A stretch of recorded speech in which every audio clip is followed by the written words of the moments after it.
అనుమతి రానే వచ్చింది, ఇచ్చేసింది కేంద్ర ప్రభుత్వం. ఇది అంతర్రాష్ట్రీయ మామ్లే అయిన పోలవరం నల్లమల సాగర్ అయినా ఒకటే, గవే నీళ్లు గదే సోర్సు, పోలవరంకి వెళ్ళి తీసుకుపోతారు. ఇక్కడ ఏమైంది, నీటి లభ్యత ఉన్నది, నీళ్లు తీసుకుపోవచ్చు అని క్లియరెన్స్ ఇచ్చేసారు. అసలు ఎంత ఘోరము! ఏం చేస్తున్నారు మీరు? నిద్రపోతున్నారా? ఉత్తమ్ కుమార్ రెడ్డి పొద్దుగాలేస్తే మమ్మల్ని తిట్టుడేనా? రేవంత్ రెడ్డి ఎప్పుడు లాగుల తొండలు జరుగుతా లేకపోతే ఏందో అంటాడు కదా, ఇంకా మెడల పేగులు వేసుకుంటా గోటీలాడుతా, ఈ చిల్లర మాటలేనా? నువ్వేమన్నా రాష్ట్ర ముఖ్యమంత్రిగా రాష్ట్ర ప్రయోజనాలు ఏమైనా కాపాడేది ఉన్నదా లేదా? అసలు నువ్వు ఆ కుర్చీలో కూర్చున్నది ఆంధ్రాకు వత్తాసు పలకడానికా, బాబు గారికి గురుదక్షిణ చెల్లించడానికా, తెలంగాణ నీళ్లు ఆంధ్రాకు దోచిపెట్టడానికా? ఆంధ్ర అల్లుడున్నంత మాత్రాన ఆంధ్రాకు నీళ్ళు ఇస్తారు ఎవడన్నా? నీకు అల్లుడు ఆంధ్రనేమో కానీ నువ్వు ముఖ్యమంత్రి రాష్ట్రానికి కదా. ఇందులో అదే డాక్యుమెంటు పేజ్ 2 హైలైట్ చేసి చూపిస్తున్నా మీకు నేను. ఇది మీ అందరికి కూడా షేర్ చేస్తా ఈ document. State government has used the discharge data of Godavari at Polavaram site for the period from 1980-81 to 2020-23. Based on this discharge data, the state government has assessed the availability of flood water as under. In excess of 1 lakh cusecs of flood flow, and after deducting the demands of ongoing Chintalapudi, Uttarandhra Sujala Sravanti lift irrigation schemes from Polavaram spillway, during the period from July to October, ఎన్ని టీఎంసీల నీళ్ళు ఉంటాయంటే 790 టీఎంసీలు ఉంటాయని లెక్క తెలిసిండ్రు. In excess of 3 lakh cusecs of flow during July to August and 1 lakh cusecs of flow during September to October, and after deducting the demands of ongoing Chintalapudi and Uttarandhra Sujala Sravanthi lift irrigation schemes from Polavaram spillway 418 టీఎంసీలు ఉంటాయి. అంటే 1,00,000 క్యూసెక్కుల flood పైన పోలవరం మీద ఎంత ఉంటాయి అంటే 790. 3 లక్షల క్యూసెక్కుల మీద ఫ్లడ్ ఎంత ఉంటుంది అంటే 418 టీఎంసీలు ఉంటాయి అని లాస్ట్కి వాళ్ళ కంక్లూజన్ నేను చదివేది. As the proposed diversion of 200 TMC of flood water from Godavari river during the period from July to October, after deducting the demands of aforesaid lift irrigation schemes in both the above mentioned cases is lower than the availability of flood water, 75% dependability discharge of Polavaram Dam. Therefore, the proposal appears to complain to Annex G of the GWTD decision. Signed by Manoj Kumar, date 30 July 2025, సమయం 1:37:08. అంటే July నెలలోనే అనుమతి ఇచ్చేసిండ్రు. ఏమన్నారు ఇందులో? 1,00,000 క్యూసెక్కుల మీద flood 790 ఉంది, 3 లక్షల క్యూసెక్కుల మీద పోలవరం స్పిల్వే నుంచి ఫ్లడ్ 418 టీఎంసీలు ఉంది. వీళ్ళు తీసుకుపోయేది 200 కదా, లిఫ్ట్ ఇరిగేషన్ అవసరాలు ఇతర అవసరాలు పోను 200 టీఎంసీలు తీసుకుపోయే అవకాశం వెసులుబాటు ఉన్నది అని ఇది స్పష్టంగా సెంట్రల్ వాటర్ కమిషన్ అనుమతి ఇచ్చింది. ఏం చేస్తున్నారు మీరు? ఈ లెటర్ మీకు రాలేదా? మీకు వచ్చినా రానట్టు నటిస్తున్నారా? Are you facilitating Andhra Pradesh? దీనికి ఆన్సర్ చేయాలి ముఖ్యమంత్రి. అంటే మీ అధికారులు పనిచేస్తలేరా? అసలు ఈ లెటరు ఇది పోయింది మీకు తెలుసా తెలియదా? అంటే 16/7/2025 మీటింగ్ అయింది. 31/7/2025 నాడు పర్మిషన్ వచ్చేసింది. మీ మీటింగ్ అయిన 15 రోజులకే పర్మిషన్ వచ్చేసింది. రేవంత్ రెడ్డి మీటింగ్ పోయినాక నువ్వు వాళ్ళ లోపల తలుపు వచ్చేసినావు నువ్వు. లేకపోతే ఎంత ధైర్యం బీజేపీ ప్రభుత్వానికి, ఎంత ధైర్యం ఎట్లిస్తుంది? తెలంగాణ ఒప్పుకోకుండా సిడబ్ల్యూసి క్లియరెన్స్ ఇస్తుందా? నువ్వు లోపల మీటింగ్లో చెప్పినావు కనుకనే వాళ్ళు పర్మిషన్ ఇచ్చేసింది.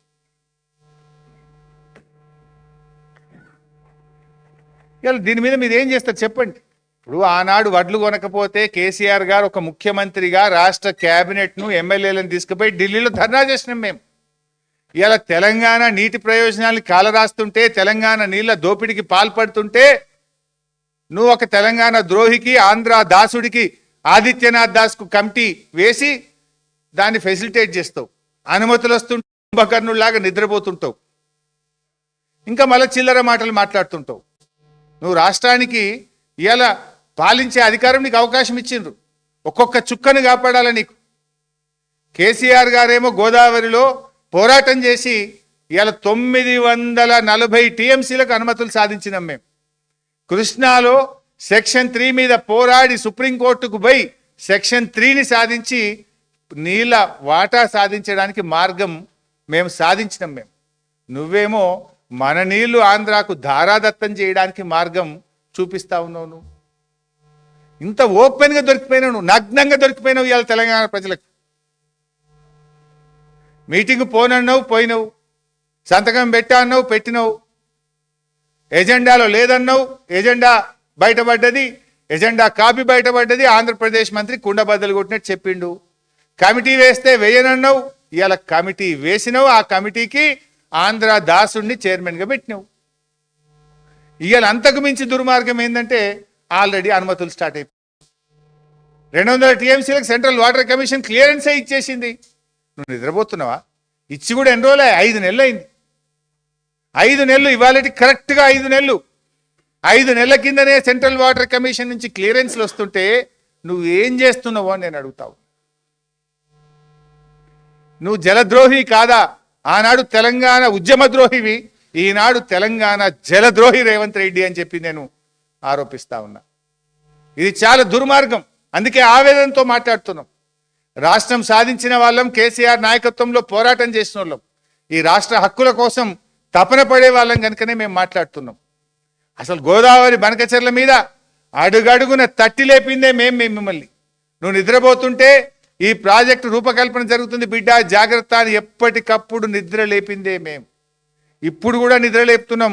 ఆల్రెడీ సిడబ్ల్యూసి అనుమతి ఇచ్చింది, కండ్లు తెరువు, పోరాటానికి సిద్ధంగా. నువ్వు అసలు ఆ కమిటీ దాస్ని ఎట్లా పెడతావు? కమిటీని ఎట్లా ఒప్పుకుంటావు? కమిటీ వేయకు, ఆదిత్యనాథ్ దాస్ను తొలగించు. అందులో 3 ఆంధ్ర మూలాలు ఉన్న వాళ్ళని కమిటీలో పెట్టినావు. ఇది తెలంగాణకు నష్టం జరిగే ప్రక్రియ. సరే, నువ్వు గురుదక్షిణ చెల్లించుకోవాలని ఇంకా చాలా ఉన్నాయి, but not at the cost of Telangana people. ఇది తరతరాలకు, ముందు తరాలకు తీరని నష్టం జరుగుతుంది. గోదావరిలో నీళ్లు ఉన్నాయని ఎట్లా చెప్తాడు సిడబ్ల్యూసి? ఇంకా పైన మహారాష్ట్ర కట్టే ప్రాజెక్టులు మధ్యలో ఉన్నాయి, తెలంగాణ కడుతున్న ప్రాజెక్టులు మధ్యలో ఉన్నాయి. ఇవన్నీ మనం కట్టి పూర్తి స్థాయి వాడిన తర్వాత కదా అన్ని నీళ్లు ఉన్నాయా లేవా చూడాలి. నువ్వు ఇప్పుడు గట్టిపడేస్తే ఏమంటావు? రేపు పెట్టుబడి అయిపోయింది, ఖర్చు లేని, మాకు నీళ్ళు ఇయ్యి అంటావు. ఆల్రెడీ ప్రాజెక్ట్ కట్టేసినాం, నీళ్ళు ఇయ్యి అని రేపు గోదావరి ట్రిబ్యునల్ ముందు వాదించే ప్రమాదం ఉంటుంది. అంటే ఇవాళ రేవంత్ రెడ్డి ప్రభుత్వం నోరు బారేసుకోవడమే తప్ప తెలంగాణ ప్రయోజనాలు కాపాడడంలో పూర్తిగా ఫెయిల్ అయిపోయినారు. నేను నేరుగా రేవంత్ రెడ్డిని డిమాండ్ చేస్తున్నా, ఇప్పటికైనా నీ డ్రామాలు ఆపు, ఇక పిచ్చి పిచ్చి డ్రామాలు బంద్ పెట్టి తెలంగాణ నీటి ప్రయోజనాలు కాపాడండి. మీరు మీ చేసే పోరాటంలో మేము కలిసి వస్తాం. అసెంబ్లీలో చిల్లర ప్రసంగాలు కాదు. ఈ గోదావరి బనకచెర్లకు మేము వ్యతిరేకమని, గోదావరి బనకచెర్లకు ఇచ్చిన అనుమతులు రద్దు చేయాలని, మేము కమిటీని వెనక్కి తీసుకుంటున్నామని తీర్మానం పెట్టు, ఢిల్లీకి పంపుదాంపా, ధర్నా చేద్దామా, ఢిల్లీలో చెప్పు, పోదాంపా అందరం. ఎవరి ప్రధానమంత్రి కార్యాలయం ముందు చేద్దామా, జంతర్ మంతర్లో చేద్దామా, నీటిపారుదల శాఖ మంత్రి దగ్గర చేద్దామా? ఈ ఎట్లా పర్మిషన్లు ఇస్తారు గోదావరి బనకచెర్లకు? తెలంగాణ ఒప్పుకోకుండా ఏ రకంగా అనుమతులు ఇస్తారో సిడబ్ల్యూసి ఆఫీస్ కాడ ధర్నాలు చేద్దాంపా. ఏం నిద్రపోతున్నారా మీరు? గుడ్లప్పగిచ్చి చూస్తున్నారా మీరు? ఒక్కొక్క చుక్క కోసం రైతులు ఎంత తన్లాడతారు? బోర్లు ఏసీ నీళ్లు లేని రైతులు తమ రక్తపు చుక్కలను, చెమట చుక్కలను బోరు పొక్కల్లో పోసి ఎంత బాధపడుతుంటారు రైతులు. నీళ్ల బాధ రైతుకు తెలుసు, నీకేం తెలుసు? నువ్వు ఎగ్జామ్ చేసినావు నువ్వు అయినా? నువ్వు జూబ్లీ హిల్స్ ప్యాలెస్లో కూర్చొని ఇలా ఆంధ్రాకు బాబు గారికి దాసోహం అవడం కాదు, నిజాయితీగా తెలంగాణ కోసం పనిచేయి. నువ్వు ఏ పోరాటం చేసినా బీఆర్ఎస్ మీతో కలిసి వస్తుందని తెలియజేస్తా ఉన్నా. Thank you.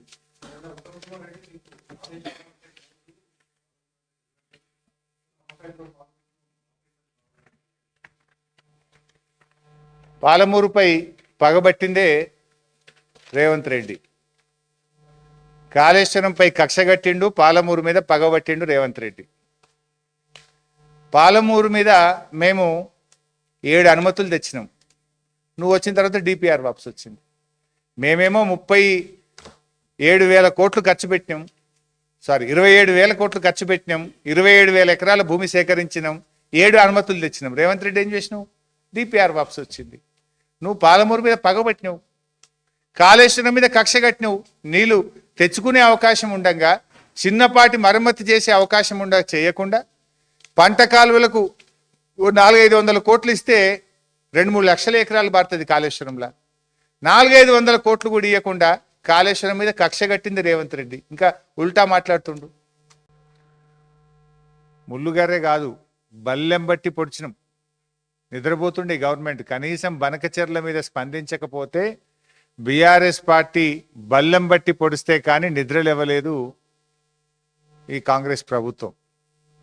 మేము ఎన్నో ప్రెస్ మీట్లు పెట్టి ఎప్పటికప్పుడు హెచ్చరిస్తే తప్ప ప్రభుత్వం స్పందించలేదు. ఆ డాక్యుమెంట్ కూడా ఇది నేను గతంలో కూడా రిలీజ్ చేసిన, మళ్ళీ ఈరోజు కూడా రిలీజ్ చేస్తున్నా. మేము ఎప్పుడు ప్రెస్ మీట్ పెట్టినాం, మేము ప్రెస్ మీట్ పెట్టినాక 2 అవర్స్కు బ్యాక్ డేట్లో ఉత్తమ్ కుమార్ రెడ్డి లెటర్ రాస్తుంటాడు. This the letter. ఈ డాక్యుమెంట్ కూడా మీకు షేర్ చేస్తాము. గోదావరి బనకచెర్ల విషయంలో బీఆర్ఎస్ నిద్ర లేపితే తప్ప ఈ కాంగ్రెస్ ప్రభుత్వం నిద్ర లేవలేదు. మేమే ఎప్పటికప్పుడు తట్టి లేపినాం. నేను తెలంగాణ భవన్లో ప్రెస్ మీట్ పెడితే 2 అవర్స్కో 4 అవర్స్కో నిన్న డేట్ వేసి ఉత్తరం రాసిండు ఉత్తమ్ కుమార్ రెడ్డి. ఇవన్నీ వివరాలతో సహా ఎప్పుడు ఉత్తరం రిలీజ్ అయింది. ఎందుకంటే నిన్న ఉత్తరం రాస్తే నేను రిలీజ్ చేయాలి కదా. నేను ప్రెస్ మీట్ పెట్టినాక రిలీజ్ చేసినాం అంటేనే బ్యాక్ డేట్లో రాసినట్టు. సరే, ఆ రోజు మేము బనకచెర్ల వల్ల తెలంగాణకు ఎట్లా అన్యాయం జరుగుతుంది, బనకచెర్ల వల్ల గోదావరి నీళ్ళు కూడా తెలంగాణకు ఎట్లా దక్కకుండా పోతాయో బీఆర్ఎస్ పార్టీ గట్టిగా పోరాటం చేసింది. మేము పోరాటం చేసినప్పుడు కేంద్ర ప్రభుత్వం అదే సమయంలో ఆంధ్రప్రదేశ్ తెలంగాణ ముఖ్యమంత్రులతో మీటింగ్ పెట్టిండ్రు. మేము ఆ రోజే చెప్పినాం, నువ్వు మీటింగ్కి వెళ్ళొద్దు, వెళ్తే అపెక్స్ కమిటీ మీటింగ్ వెళ్ళు తప్ప ఇలాంటి మీటింగ్లకు వెళితే తెలంగాణకు అన్యాయం జరుగుతుంది అని బీఆర్ఎస్ పార్టీ స్పష్టంగా చెప్పింది. రేవంత్ రెడ్డి కూడా నేను పోతలేను పోను అన్నాడు. రేపు మీటింగ్ అయితే ఇవాళ పొద్దుగాల కూడా పోనన్నాడు.